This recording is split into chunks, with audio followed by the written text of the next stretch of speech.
Good evening and welcome to Family Matters. My name is Edward Kabasa.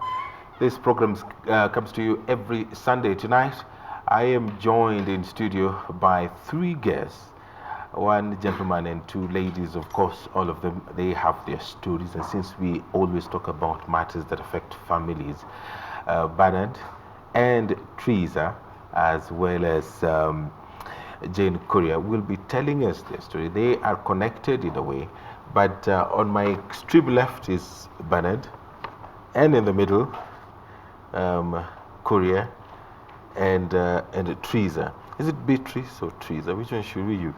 Beatrice. Beatrice. Welcome to the program. And Bernard, you are a student at the University of Nairobi a couple of years back. You have an extraordinary story, one that I'm sure not so many people can relate to.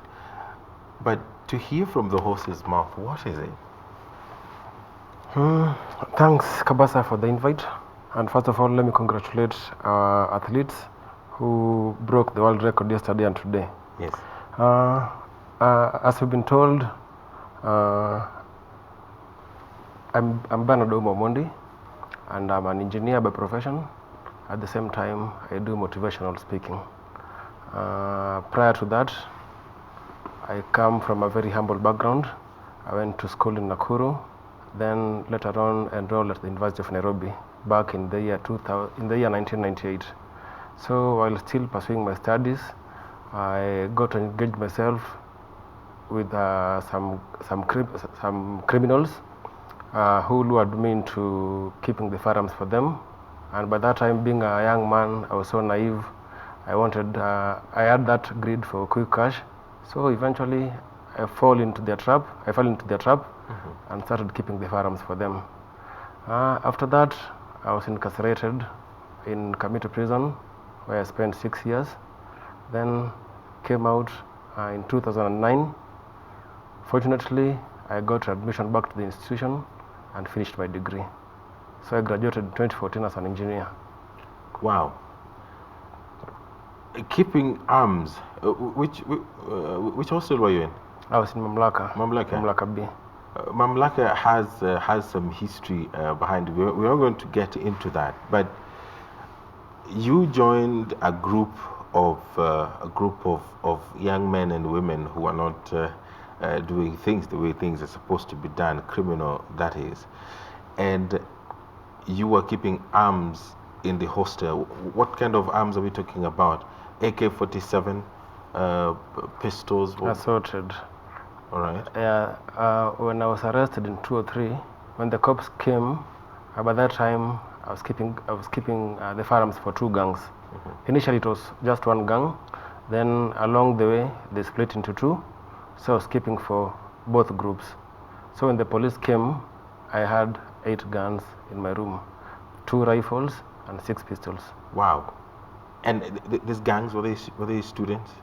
One of them was a former student, yeah, who had been discontinued. So what kind of crime were they in? Was it just robbery, or they were into drugs as well? No, mostly it was robbery with violence. So describe to us, when the police came to Mamlaka, were you inside the hostel, or were you outside? How? Just create that picture for us. What happened? Okay, when the cops came, they had been tipped off by an informant about the same. So when they came, when those robbers came to bring back the firearms, actually it's only one gang who had picked them that day.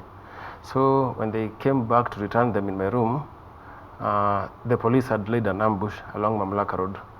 So those guys their vehicle was intercepted, the guys were arrested, and then the police came to arrest me in my room.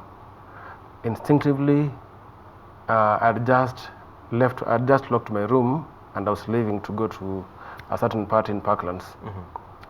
So the cops, when I opened the door, I saw some old guys, and automatically I knew that I was not expecting to see any old man at that time in the university. So I immediately knew that these guys must be police officers. So the first question they asked me was, where is Ben and where are the guns? So I couldn't answer that question. I just ushered them to my roommate's side and signaled my roommate so that in case they ask him anything, he should not tell them the correct answer. So when he was asked where Ben was, he told them that Ben has gone to hang out, but he'll come back later in the night. So they ransacked the place, found nothing, and then one of them removed a walkie-talkie, informed the other colleagues that they have not found Ben, but they'll keep vigil until Ben comes back. So by that time, I remember I used to smoke by that time. I removed a stick of cigarette from my pocket. Fortunately, I did not get the lighter in my pockets. So I requested one of the officers. Just from the appearance, I could tell that he's a smoker.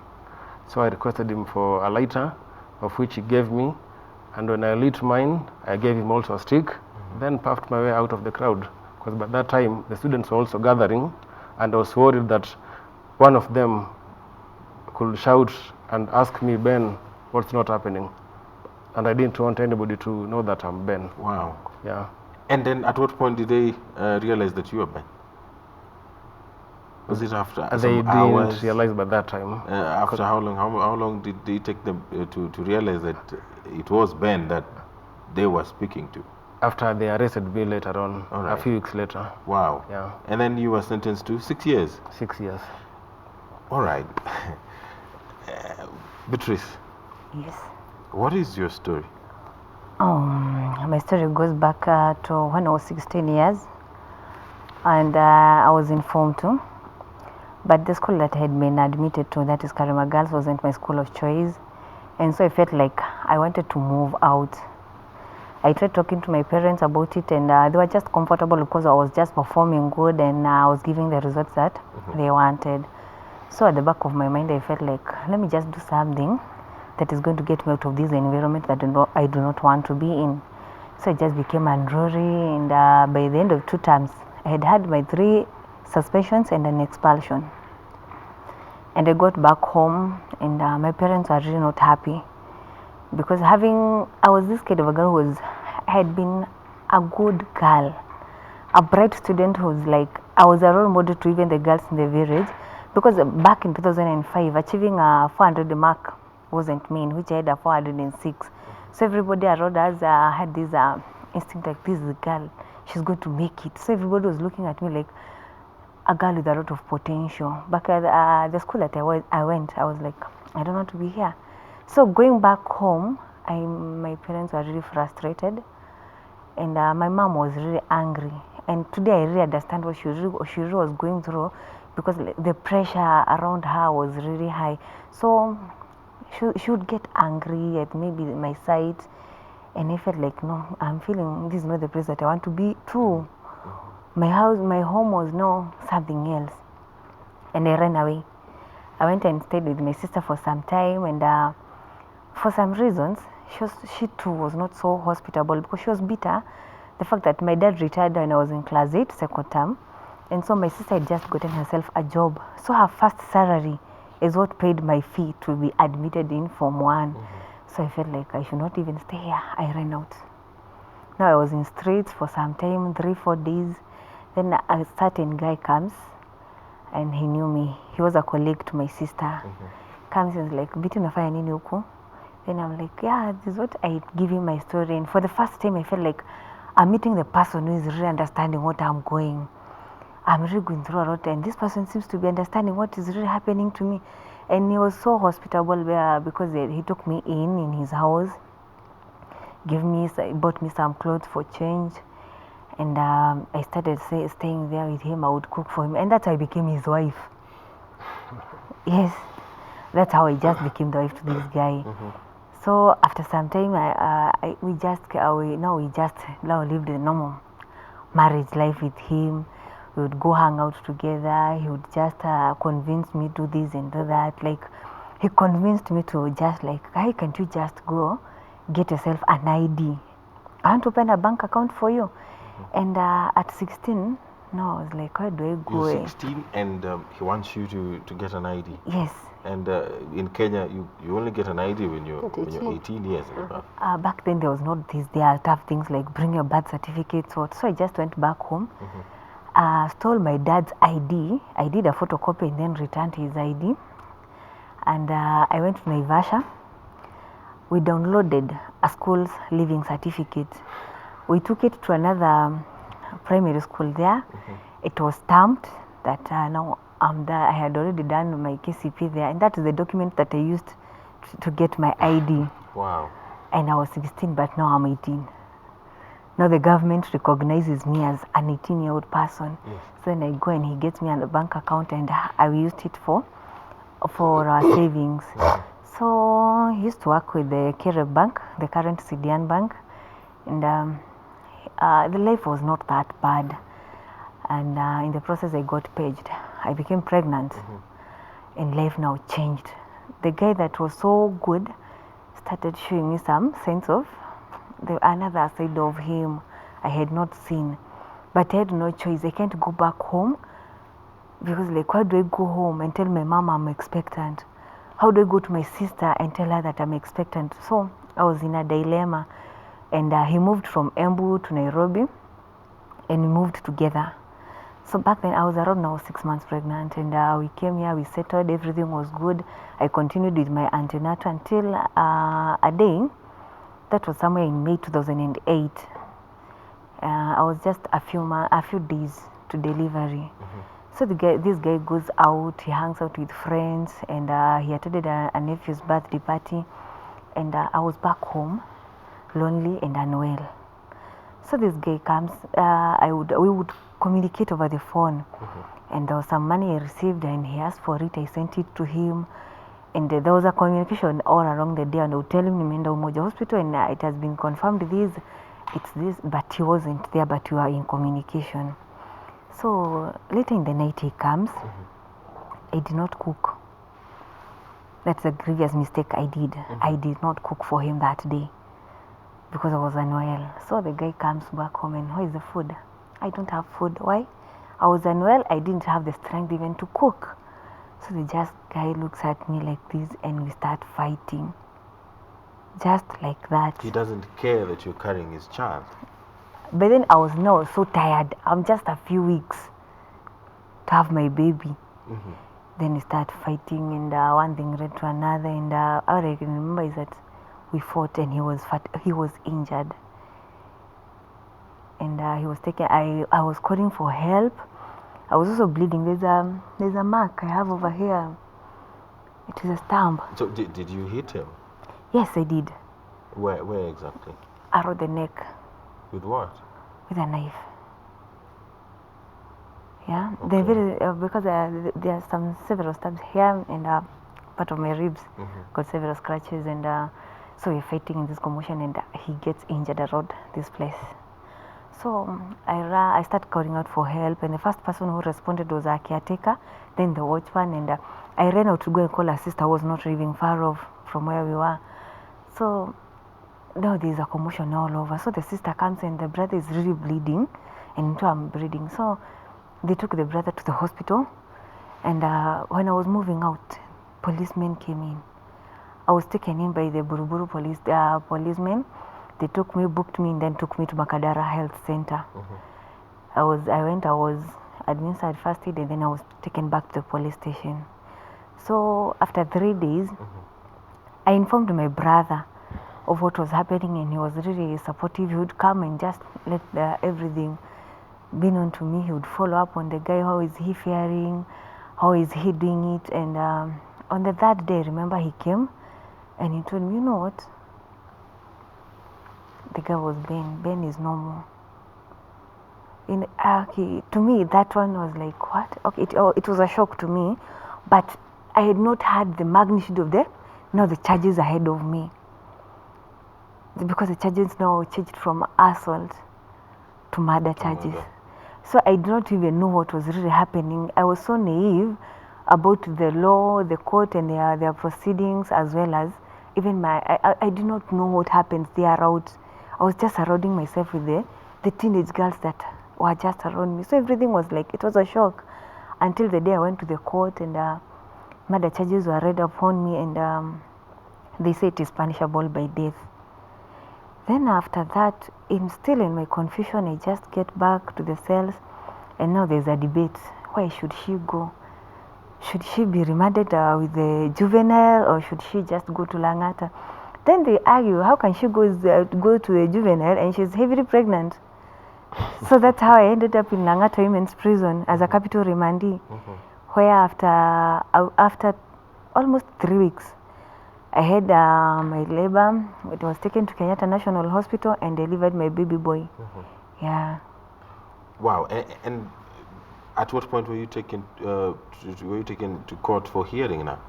After that, after I gave birth, yes, and I had my several days that had been given for mentions.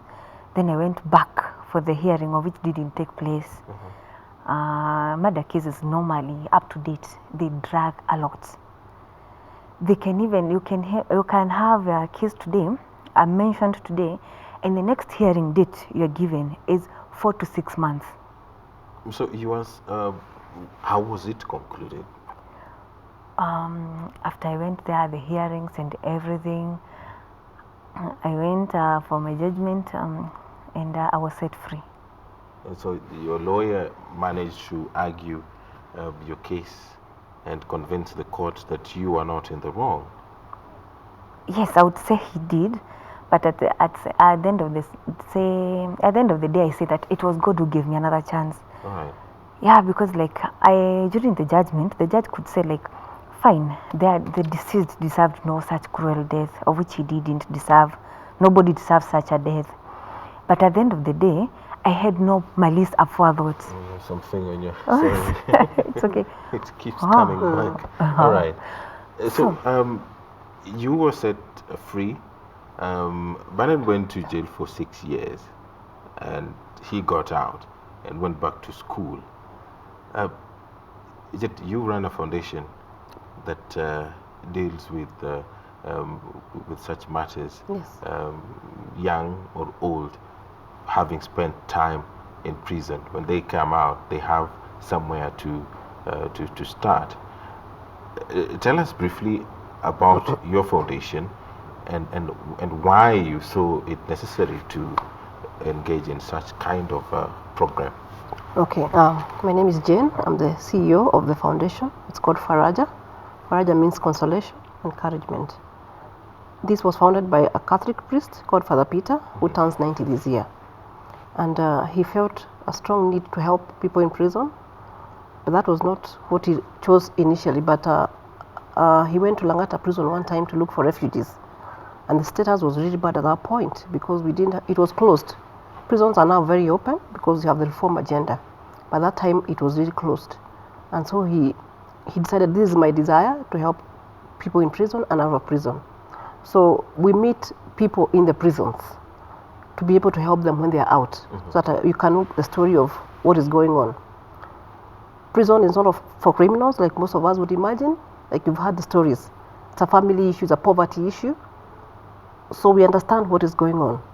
What we provided with them inside, which is now called rehabilitation. The topic should be reintegration, that is outside prison. For example, we do a lot of psychosocial support. She was a young girl then. To understand what it means, needs a lot of counseling, a lot of talking to her, meeting the family, so that they can also know what this person is going on behind the bars. Bernard came to us after we had met him in prison when he was admitted back to university. Maybe he didn't share this part that he was not allowed to stay in the university hostels again because of course it's going to be an influence to the students. So when he came to us, he wanted support for some rent, for food, because you have to live somewhere. The family was not able to, so we gave him that support to be able to go back to school, finish your schooling, and now he's an engineer. Beatrice, we started working with her as well in prison. We have counselors, we have psychologists, so she went through that. When she left, she needed to go back to school. Again, the family was not able to. So we supported her back to go back to school, to be able to finish her education. Because we understand your situation when you are inside and now you're outside, the community, first of all, does not want to see you, because once you are labeled criminal to the rest of the country and most of us, you're always a criminal. So the trauma, the non-acceptance, that's where we come in as Faraja to support as many as we can. We have 130 prisons in this country as we speak. And most of those people living, if they're not supported, 25% will go back into prison because of the stigma that is out there, because of poverty, because of unemployment. Ben was lucky to get a job. Mostly once you get out of prison, because of your records, because of the stigma, you'll never get a job. You can never get a job. So we support also people, those who cannot go back to school, business startup support. Because there are many people in prisons, you have to learn your own business. So we train you maybe basic business skills when you're inside, so that when we leave, we can support you start a small business. The government also, through the rehabilitation program, provides skills. For men, could be carpentry. For women, maybe tailoring, sewing, dressmaking, hairdressing. The government has that program, of course, supported by partners like us. We're helping these people use their skills to start a business for a livelihood. Because obviously, if they're not supported, they'll still do possibly what they did, those who did. That means at the end of the day, it's making our country more peaceful, which is our vision. Because if you help people who are leaving prison to gain livelihoods, acceptance, and appreciate themselves, a second chance, we become a better society. So that's why Faraja exists. All right. Yeah. Ben, when you were sent to Committee Maximum Prison, what was the reaction of your family? Did they disown you, or were they supportive? And were you able to convince them that I did this because of A, B, C, and D? I'm glad that my family remained with me. They supported me. They would come visit me, because at the same time, while I was gaining from the proceeds of these activities, I would also support my family back at home. I would pay school fees for my younger siblings. So when I was taken to committee, they knew that this guy was doing this because the family was not capable to support themselves. How much are you paid? How much are you being paid? It was a good amount. It was a good amount, because we had agreed that upon every return of the firearms, I would get 20,000 Kenya shillings. For each firearm? Not for each firearm. Upon every return, once they came out from their mission, they will give me 20,000 Kenya shillings. And what was the frequency? Sometimes twice a week, sometimes once a week, but on average it was twice a week. So you go to prison, your family still supports you, and then you get out, you go back to school to pursue your studies. What was the fate of your siblings who you were supporting? That's a very good question, because at times whenever I do my mentorship programs, I always tell the youth that since most of them normally try to justify crime because of their background, so I normally try to talk to them and tell them and ask them a simple question: what happens to you when you are taken to committee or any other prison, or what happens to the family when you are shot during the act that maybe you are doing? And in most cases, you find that when that happens, the same family that you thought that you are trying to support, is the same family that will now come to assist you, to help you to help you during the trials. So personally, when I was taken to committee, my family stood by me, since most of my friends who are very close to me went away, shuttered me off completely their networks. I couldn't even get any of them, either on phone or even by sending my friends, my family, to go and try to reach out to them. Let me say that life, a young person who tries to involve in such kind of activities should always know that whatever the repercussions that may come out, they are the I'm trying to get a better word for this. You can say it in lieu of translate. He also wanted to know your siblings, because you said you are paying school fees for them. Did they drop out? I think because now you're in. I think it's getting to that. It's getting to that. To be honest, it's getting to that. most of them never finished their school. Most of them dropped out. Most of them even, I think, didn't go past class 8. And So it's so how funny. unfortunate that if maybe I'd sticked to my lane and maybe pursued my degree and graduated in good time, probably I would have assisted most of them. So how long have you been working now as an engineer? Just 3 years. 3 years. Yeah. Employed by the government or private? Private. Private. Yeah. Is it well paying? At least I can foot my bills. And are you able to support, your siblings or They those are, who probably depend on you? They are now all grown ups. All right. Beatrice, Yes. you said you gave birth to a boy. Yes, What's his name? Genesis Moreu. All right. How old is he now? He's 11. Do you talk to him about that? The first thing I did was to get a child psychologist, and because he was coming of age, and probably he would one day ask me, where is my daddy? So I had to get somebody to come and talk to him about what happened. It really affected him. He's a bright boy, and to some extent he even dropped in his performance, but through the consecutive sessions he was able to heal. And today he talks to me, and he's like, at times he just asks me like, Mom, utarudi jela tena? Then I would tell him no. Then I ask him like, unataka nifanye nini urudi huko? Then he's like, hapana usifanye kitu.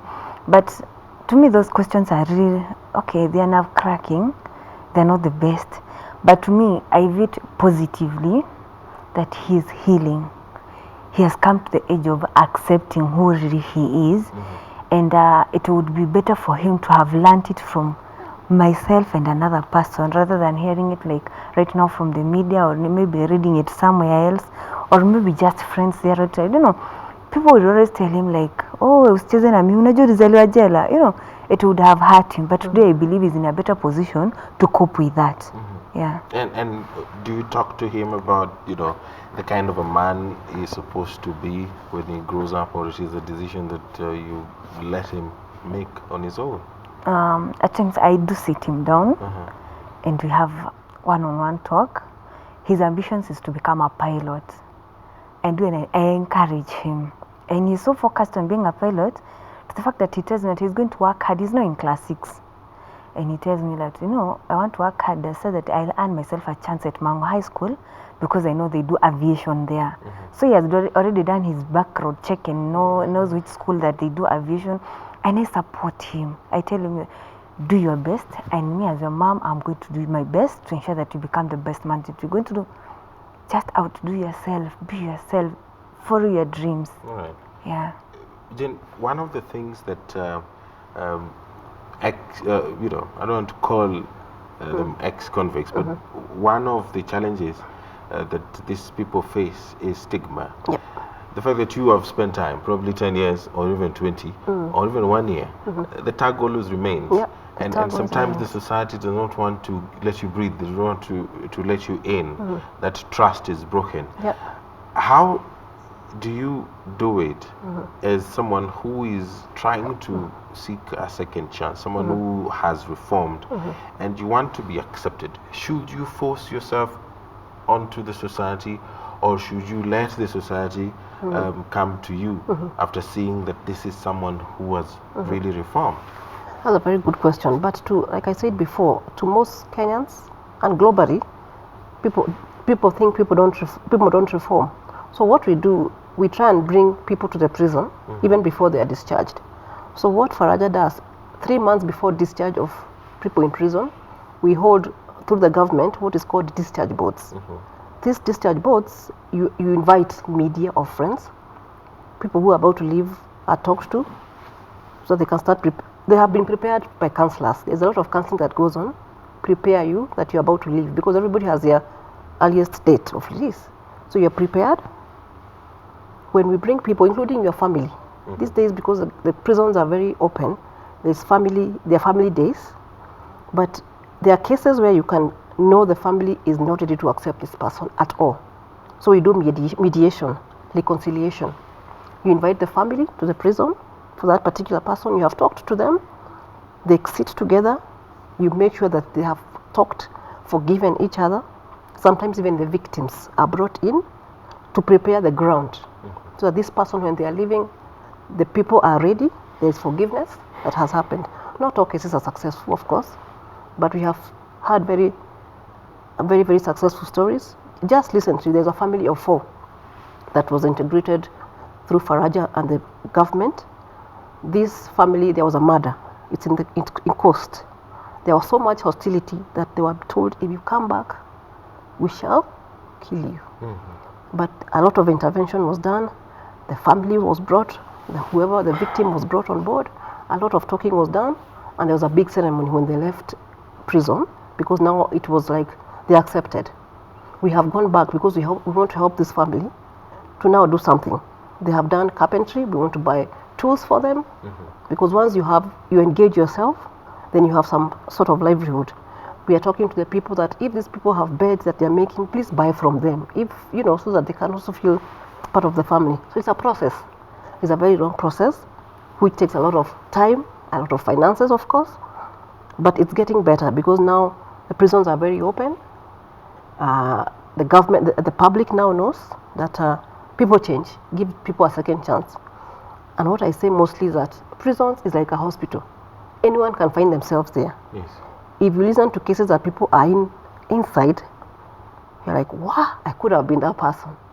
There are innocent people in prisons. Possibly you didn't have enough money to get a lawyer. Or maybe you are, like, for example, you're going to the judge, like she was 16. You are so scared because of the system already, you could even accept. You find yourself behind the bars. So there are many things that go on in this person's mind.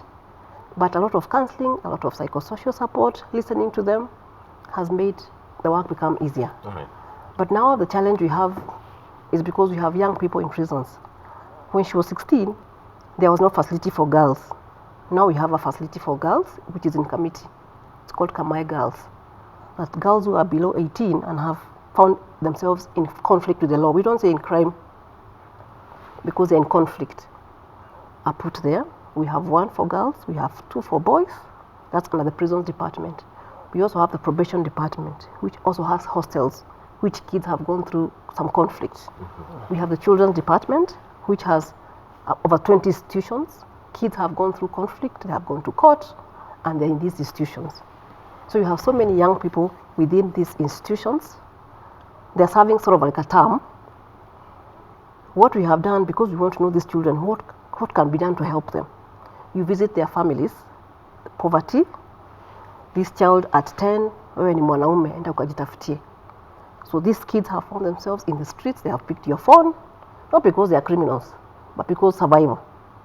So we want to help all these children that we can come across to go back to school. All right. Because if you don't do that, they'll graduate, they'll go into Kamiti, they'll go into Langata Women Prison. So we have to intervene at this early age. Okay. So that's sort of like our call at the moment. Ben, when you went to Kamiti, you said that some of your colleagues, some of your friends in campus, they deserted you. You went, spent time, came back. Are some of them coming back, or are you reaching out? What is the situation right now? Just a few. Just a few accepted me. But majority decided to just keep away from me. That's one of the stigmas that affects people who come from incarceration. Because at times you find that even family members will get rid of you. Only lucky people will be accepted back, and at times, let me say, I'm so lucky because I met Faraja. They assisted me. I went back to school and finished my degree with the help of a few friends. Otherwise, probably I would have gone back to committee. And this trauma, by the way, even us as people doing this, we get tagged. That why is Jane interested in criminals? What is her past? Was she a criminal before, you know? So that sort of tag also comes to us. And do you need to prove to someone that you have reformed, or all you need to do is just live your life? You see, we are an African setup. We are one family, right? So once Ben is in or Beatrice is in, the whole village knows. When you leave, it's not only your family, they are actually all waiting for you. Oh, she's back, you know. So even if you didn't want for them to know, it becomes a public affair. So where do you run to? Wow. You know? Beatrice, what do you do right now? Okay, right now I'm doing so many things. Among them being a brand ambassador. Okay, she's our brand ambassador. Yeah. They are out telling people that it is the high time that we give the ex-prisoners a chance to fit back to the society. We need these people. We need these brains back home. That's one of the things that I do to educate the society and to let them know that anybody is a candidate for a prison, just like Madam has said here. Anybody, you can just get there. Just a span of a moment can change your whole life. You know, you could be driving there, and before you know it, you are just like a cop comes, and you are in for a traffic offense. You're given 14 days, and when you go there, you become a prisoner. When you leave, you're just an ex-prisoner, like any other person who has served a 10-year sentence there. You can't. So, like, we need to let people know that what really happens, and we have a duty to sensitize the society of do not be ignorant of the law. Know your rights. Know what happens to the courts. Even after the court, know what goes on in prison. After prison, there is life after that. And besides that, I'm also a student. I'm in my final year KU. I'm doing education. Well, you guys went on strike a week ago. All universities are on strike. Strike nation. Yeah, but you know, we are going to get into that, or mom need to be fair. We are not going to get into that. But Jen, I want to understand. Yes.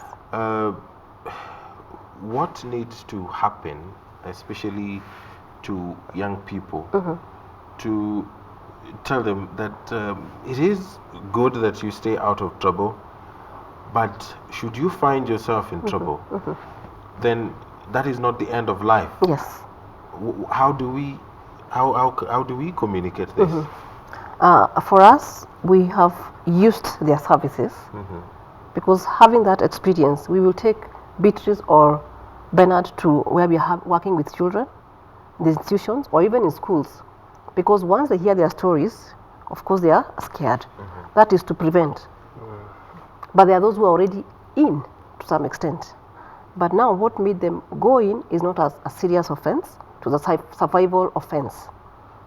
So what we want, our biggest way is to take these people to school, because many of these children, like I said before, it's poverty that has left them, made them get out of school, or family issues, dysfunctions in families. When families break, separations or whatever it is, children, some of them suffer, are remarrying, people remarry, and you're not needed in this family.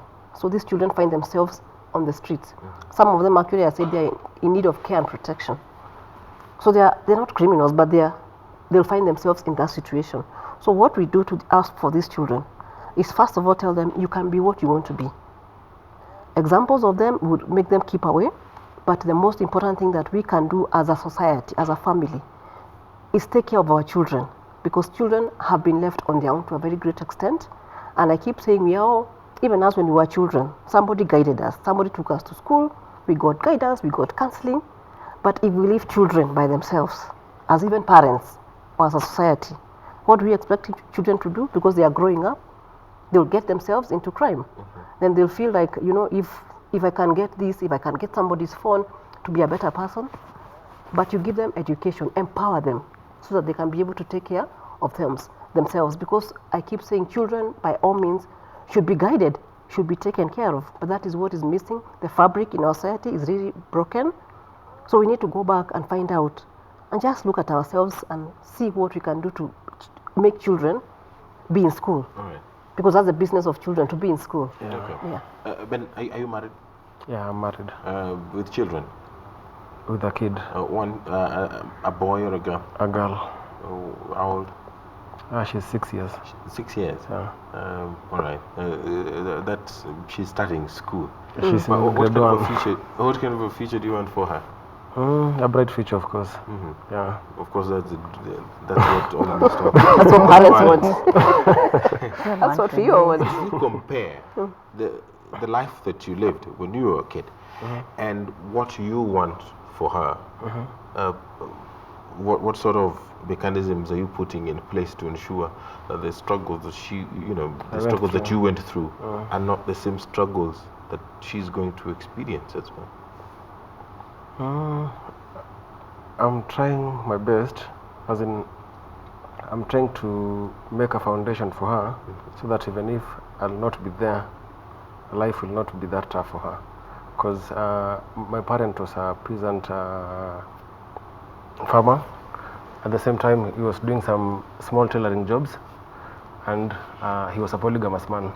So survival at home was very difficult. Personally, I would want my child to get a foundation in such a way that she can get good education.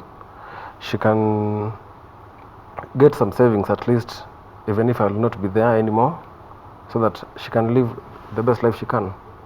All right. Yeah. Okay. As we wind up, Jin, Yeah. Faraja, you're doing extraordinary things, but where are you getting your money? That's the elephant in the room right there. We have depended on donor funds from the West for as long as we've been in operation, because of the founder being from Switzerland. But with the crunch, the economic crunch globally, funds have reduced drastically. Obviously, Kenya does not have a very good name with the using of resources, so that affects our operations. So we are in a state that we are telling Kenyans it is time we start supporting our own. Let Jane stop writing proposals to abroad to get help, because it costs. What we do, even going to a prison to counsel, of course, there's transport costs. And I told you there are prisons all over the country. So it costs money. Taking a child back to school costs money.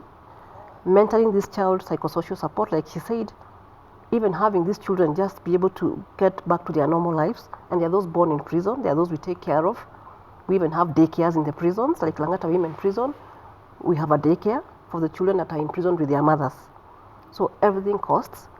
But so far we've been lucky, but we are now trying to tap on local resources. So on 29th of November, we have a fundraiser, a dinner fundraiser. We are 20 years old as Faraja.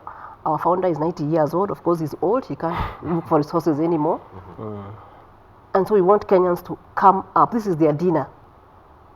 Come and help a Kenyan, a needy child who needs to go back to school because of poverty that faces his family, which we have never done before, but we are appealing to Kenyans. We launched our latest strategic plan last year, and the call even then was Kenyans to help Kenyans. And we really come very well as Kenyans to help. But the sort of stigma that still has these people that we work with doesn't give us as much money. If there's a flood or something, Kenyans will really come together and support. But it's not as easy when I'm saying I'm helping people that are coming from prisons to go back to school. People don't buy that very, very easily, because they're like, these are criminals. Why? I mean, even the children. But now we are telling Kenyans, people change, give us a second chance, but also buy a dinner, a plate of dinner at 5,000 shillings, support a child to go back to school, and let's build our country. So that's our call at the moment. All right. We are hoping Kenyans are listening, and like we were told, everybody can make it. It's everything is within reach. It just needs support. Okay. And there's always the obvious question about accountability. Yes. How accountable is Faraja? We are very accountable. Our annual reports are even online. If anybody wants to look at them, they are there. We do audits every year, because you do not get funds if you don't audit your resources. So our audits are very, very open. And for this scholarship, if For example, you want to support a child and you want receipts, you want everything, you'll give us money, we shall give you back, we shall account for every coin. Okay. Actually, not that I'm praising myself, but Faraja is known as one of those very accountable institutions that are partnering with the correctional services because we are very open. All right. Yes. Bernard, you'll speak to the boy child. Beatrice, you'll speak to the girl child. Let's start with you. Probably there is a girl who is 16 or even 15 or 17, underage, who is at crossroads right now, does not know where to go. She is presented with choices, all of them hard. How do they approach each choice carefully so that they do not end up in a situation such as yours? I'm not saying that it was a really bad one, but you learned a lot. And it is good for young ones to learn lessons here and there. True. But if you can look at, I think your camera is there, if you can look at it directly and talk to that young girl in less than 2 minutes, and then Bernard, you'll do the same. Sadly, the girl child today is faced with very difficult situations. Like, we all want to be the best. We want there at the Instagram, Facebook, we want to appear the best slay queens. But you just forget that there is a price to pay for everything that comes with that. Allow yourself to be authentic. Be real. Do your best. Do not compare yourself with a friend who is just all over. You don't know how the family is capable in supporting her. Just be yourself. Do not let something that comes to you with something that you cannot handle just come and hinder you from achieving. Seek out for help from relevant authorities. Talk to a person who is older than you are. If you are in school, I believe each and every school has a guidance and counseling department. Seek guidance there. If you are at home and you feel that your mom is not handling you well, talk to your aunt. Talk to that neighbor whom you feel that you can confide in. Stop doing things just for the sake of it. We all live once. Even the person that I hate the most, sorry to say, I wouldn't wish that person to go through what I went through. Prison is not the best facility to be in. Prison is not the best school for you to run your life experiences. It is hard. So I just wish, like the girl child of today, you, somebody who is just there, you're about to give up. Do not give up. Talk to someone. Open up to somebody. Seek help. And above all, know your worth and just keep your dignity. You'll just go do something silly like sleeping with a person to get yourself some funds. Well, it will work. But do you ever sit down and just evaluate yourself and feel like, was I really used?